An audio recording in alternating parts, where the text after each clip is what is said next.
My brother demanded my spare room, then tried to take over my home. People always say, "It's just family. Help them out." Honestly, I believed that too. So when my older brother called me one rainy Tuesday evening asking if he could stay in my spare room for a couple of weeks, I didn't hesitate. He told me his apartment lease had fallen through, his savings were tight, and he just needed a place to land while figuring things out. 2 weeks sounded reasonable. I had a guest room that mostly collected dust and old storage boxes anyway. I even helped him move.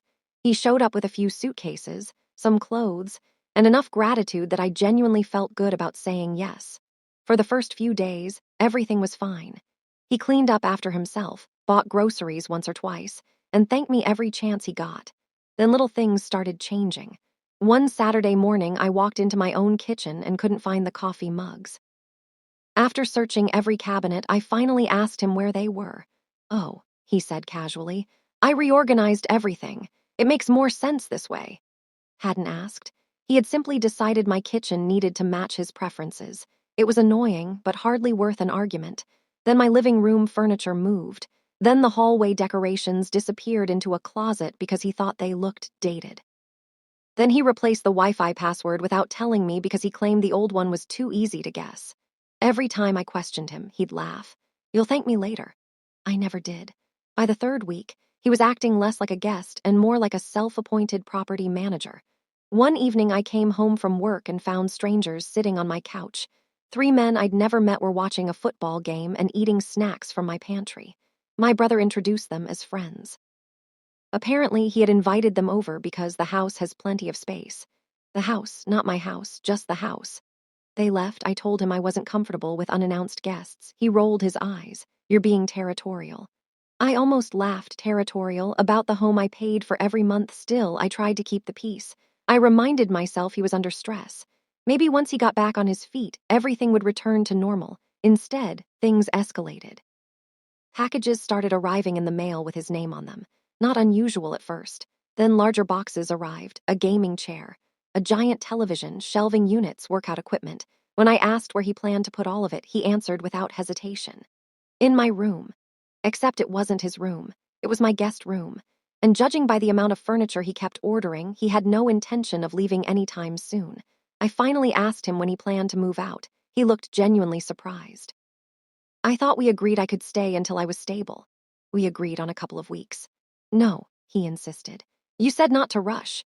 That wasn't what I meant, but somehow the conversation ended with me feeling like I was the unreasonable one. Then came the first major shock. I got home early one afternoon and found workers measuring my backyard. I asked what they were doing. One of them smiled and said, "We're here to quote the patio renovation."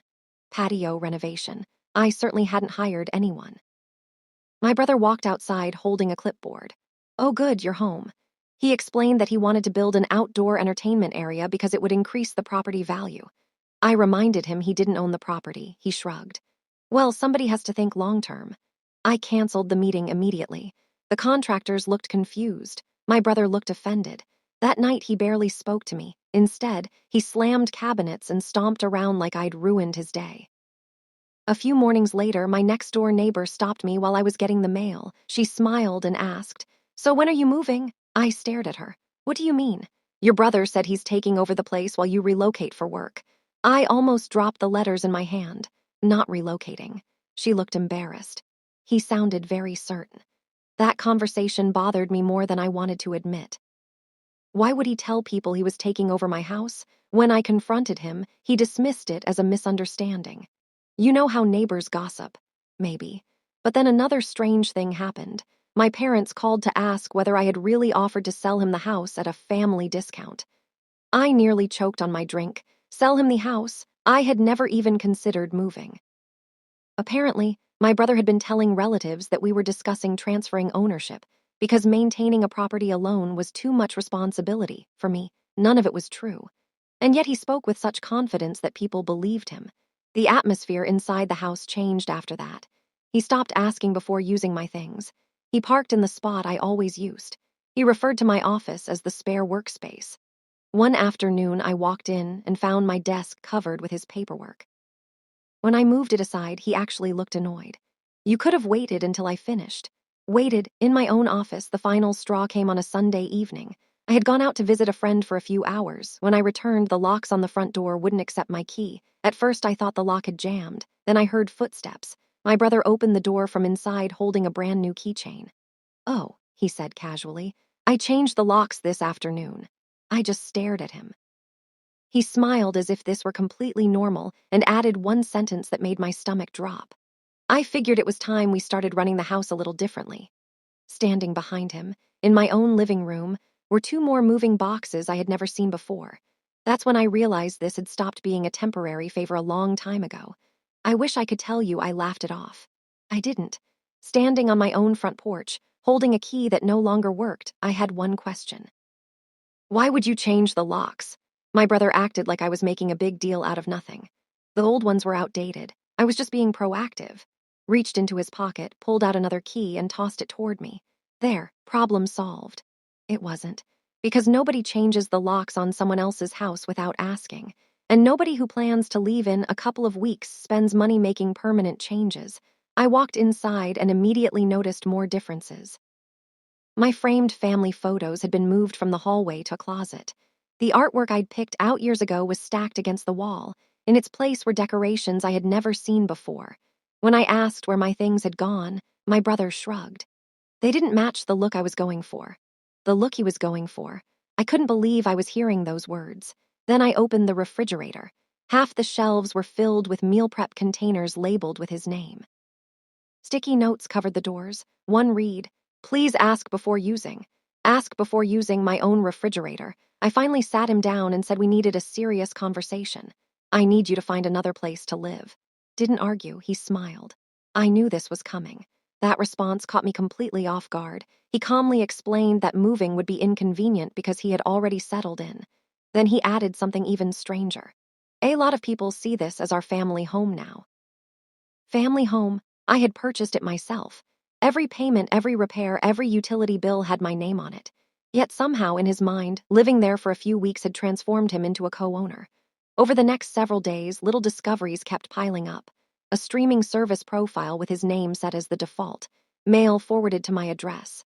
Packages containing curtains, rugs, and even furniture selected to fit his style. He wasn't preparing to leave. He was nesting. Then my aunt called. She casually mentioned that my brother had told everyone he was helping manage the property because I was overwhelmed. That was news to me. Apparently, he'd also hinted that one day the house would probably stay in the family through him. The stories kept getting bolder. A cousin congratulated him online for finally getting his own place. Someone else commented about how exciting it must be to renovate. He never corrected any of it. In fact, he seemed to enjoy the misunderstanding. I decided to stop debating and start documenting. I took photos of every room. I saved text messages. I kept copies of utility bills and receipts, not because I expected the worst, but because I no longer knew what story he might tell next. One evening, I came home to find a house rules list taped to the kitchen wall. Quiet hours, visitor guidelines, cleaning schedules. One rule actually instructed people to remove shoes before entering to protect the new flooring. It was just one problem. I had never agreed to any of it. When I peeled the paper off the wall, my brother got irritated. "You're undermining the system." I looked around the kitchen and almost laughed. "The system?" "Yes," he replied. "Someone has to keep things organized." The following weekend, he hosted another gathering without asking. This time, there were nearly a dozen people. Music filled the backyard. Coolers lined the patio. One guest thanked me for letting my brother host his housewarming party. His housewarming party. In my house. I quietly corrected them. The guest looked confused and admitted my brother had introduced the property as his new residence. By that point, I wasn't even surprised. The truly surprising part came later that night. As everyone was leaving, one of his friends accidentally left behind a folder. I picked it up to return it and noticed my address written across the front. Inside were printed renovation sketches. The title page read, "Future Improvements." Were plans to knock down a wall between the kitchen and dining room, replace flooring, expand the patio, even convert my office into a gym. None of these ideas had ever been discussed with me. Some pages had handwritten notes in my brother's handwriting saying things like, "When we own it long term," "When the remodel begins." My personal favorite, "Need sibling to agree eventually." Eventually, as though persistence alone would make the house his. That night I barely slept. I kept replaying the past few months in my mind, trying to figure out where simple hospitality had turned into entitlement. The next morning, I made coffee and walked into the kitchen. My brother was sitting there browsing furniture websites. Without looking up, he asked me what I thought about replacing the front door with something more modern. I didn't answer. Instead, I placed the renovation folder on the table between us. His expression changed instantly. For the first time since moving in, he looked genuinely uncomfortable. Neither of us said a word for several seconds. Then he slowly pushed the folder closed and muttered, "You weren't supposed to see that." In that moment, I realized this had never been about borrowing a spare room. Somewhere along the way, my brother had convinced himself that if he stayed long enough, rearranged enough furniture, and told enough people the same story, the house would eventually feel like his. Whether anyone else agreed or not, after finding that folder, I stopped giving my brother the benefit of the doubt. Up until then, part of me had hoped he was just being careless or overly comfortable. Now I knew better. The renovation sketches weren't random ideas scribbled on a napkin. They were detailed. Measurements, budgets, contractor notes, paint samples, even a timeline stretching 6 months into the future. 6 months. For someone who had originally asked to stay just a couple of weeks. I asked him one simple question. When exactly were you planning to tell me about any of this? He leaned back in his chair and folded his arms. I figured once you saw the vision, you'd come around. That answer somehow irritated me more than if he had shouted. He genuinely believed he was improving my life by making decisions that weren't his to make. The conversation went nowhere. Every concern I raised was met with another excuse. You're too busy. Only trying to help. Never been good at decorating. The end, I realized we weren't having the same discussion at all. I was talking about boundaries. He was talking about preferences. The following week brought another surprise. A courier delivered a stack of envelopes addressed to him. Mixed in with the bills and advertisements was something that caught my attention. A local furniture store had mailed a financing offer congratulating him on his recent home upgrade. I didn't open the rest of his mail, but it was obvious he had been presenting my address as his permanent residence to more and more businesses. Then my mother called. She sounded hesitant. "Brother says you're thinking about moving overseas." I nearly laughed. "I'm not even changing neighborhoods," she sighed. "That's what I thought. I just wanted to hear it from you." We talked, more stories surfaced. Apparently, he had been telling relatives that I found homeownership stressful and wanted someone else to manage the property. Another family member believed I planned to rent the house to him indefinitely. Someone else thought we were preparing to split ownership. Each version was slightly different, but they all had one thing in common. I had never said any of it. I decided enough was enough. That evening, I printed a simple one-page notice stating that he needed to move out by a specific date. Nothing dramatic, no insults, just a clear deadline. When I handed it to him, he read it twice before setting it on the counter. "You're serious?" "Yes. You'd throw your own brother out? I'm asking you to keep the agreement we started with." He didn't answer. Instead, he walked into the guest room and shut the door for the next few days. The house was unusually quiet. No music, no complaints, no surprise visitors. I almost believed he had accepted reality. Then I came home on Friday evening and noticed several pairs of unfamiliar shoes by the front door. Inside, my brother was giving two strangers a tour. He pointed toward the kitchen. "This area could be opened up." Then toward my office. "That room has a lot of potential." The strangers smiled at me politely. One of them asked, "Are you the current owner?" Current owner. Not simply owner, current. Before I could respond, my brother quickly changed the subject and ushered them outside. After they left, I demanded an explanation. He claimed they were just friends interested in architecture. They were, maybe they weren't. Either way, I no longer trusted anything he said. That night, I checked every room before going to bed. Nothing was missing. But something felt different, like the house itself no longer belonged to me in the way it used to. The next morning, I noticed the framed notice I had given him was gone from the kitchen counter. I asked where it went. He casually admitted he had thrown it away because he considered it an emotional overreaction. An overreaction to asking someone to leave my own house. I printed another copy and kept the original in a folder. This time, I also took a photo of it before handing it over. He looked annoyed but accepted it. Days passed. The move-out deadline got closer. Yet instead of packing, he seemed to be unpacking even more. Books filled the shelves. New plants appeared by the windows. He mounted a large calendar in the hallway and wrote appointments across the next 3 months. 3 months beyond the date he was supposed to leave. I finally understood the pattern. Every small action was designed to make his stay feel permanent, not through one dramatic gesture, but through hundreds of little assumptions repeated over time. Then, 2 nights before the deadline, I woke up to voices downstairs. I looked out from the staircase and saw my brother sitting at the dining table with several relatives. They were discussing paint colors. One of them actually asked whether the upstairs bathroom should be remodeled before or after the transition. Transition. I stood there in complete silence for a moment before turning on the lights. Every head in the room turned toward me. The conversation stopped instantly. My brother forced a smile and said, "We were just brainstorming." I looked around at the samples, measurements, and notebooks spread across my dining table. Maybe they were brainstorming. Or maybe they had already convinced themselves that my future in the house was optional. And for the first time since this all began, I realized the biggest problem wasn't that my brother had overstayed his welcome. It was that too many people had started acting as though the story he invented was already true. By that point, I wasn't even angry anymore. I was exhausted. Every conversation felt like I was correcting a rumor that should never have existed in the first place. The move-out deadline arrived on a Monday. I woke up early expecting to hear boxes being taped shut or furniture being carried outside. Instead, I walked into the kitchen and found my brother making pancakes. He greeted me with a smile. "Morning." I looked past him toward the guest room. Nothing had changed. The gaming chair was still there. The shelves were still full. The closet was packed. He hadn't moved a single thing. I reminded him that the deadline was today. He nodded casually. "I know." Then he flipped another pancake and changed the subject. That was the moment I realized he had no intention of leaving voluntarily. Over the next few days, he continued his routine as if the conversation had never happened. He went to work. He watched television in the evenings. He invited friends over for coffee. It was almost surreal. Meanwhile, I felt like a guest in my own home.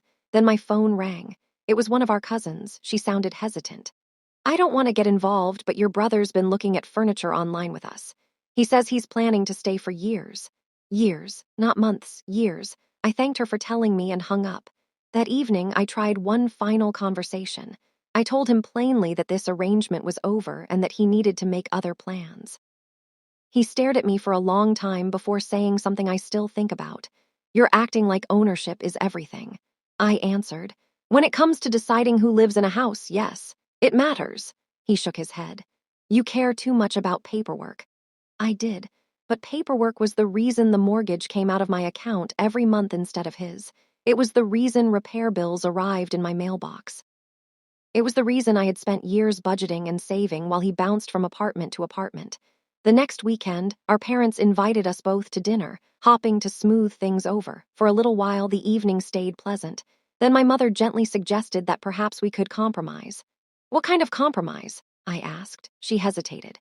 "Maybe let him stay until he's completely comfortable moving." I looked at my brother. He didn't say a word. He just smiled faintly into his drink. That's when I understood something important. As long as everyone kept trying to avoid conflict, the pressure would always fall on me to give in. Not because I was wrong, because I was expected to be the flexible one. So I stopped negotiating. I stopped explaining. I stopped defending my decision to people who weren't paying my mortgage or living my daily life. Family gatherings became awkward after that. Some relatives quietly supported me. Others thought I was being stubborn. Most avoided the subject altogether. My brother eventually found another place to stay, but he didn't leave with an apology. He left convinced that I had forced him out of what he considered our home. Even after moving, he continued telling people that things would have worked out if I had been less possessive. Months later, I invited a few friends over for dinner. One of them glanced around the living room and laughed. "It finally feels like your house again." That comment hit harder than I expected, because for nearly a year it hadn't. I had spent so much energy defending ordinary boundaries that I'd forgotten what peace felt like. To this day, my brother and I still speak occasionally. Birthdays, major holidays, the occasional family event. But there's a distance between us that wasn't there before, not because of a spare bedroom, not because of furniture or paint samples or rearranged cabinets. It's because trust is difficult to rebuild once someone starts treating your generosity like an entitlement. People often ask if I regret letting him move in. The honest answer is complicated. I don't regret trying to help. I regret ignoring the early warning signs because I wanted to avoid an uncomfortable conversation. The moved coffee mugs, the rearranged furniture, the uninvited guests, the casual references to our house. Each one seemed too small to confront on its own. Together, they told a story I didn't want to believe until it was impossible to ignore. There was no dramatic showdown, no perfect reconciliation, no heartfelt speech that fixed everything, just a quiet realization that some relationships change permanently when boundaries are tested too many times. The spare room is empty again now. Sometimes I walk past it and remember how a favor that was supposed to last 2 weeks slowly turned into months of tension, misunderstandings, and arguments. The room recovered faster than the relationship ever did. And that's probably the part of the story that feels the most real.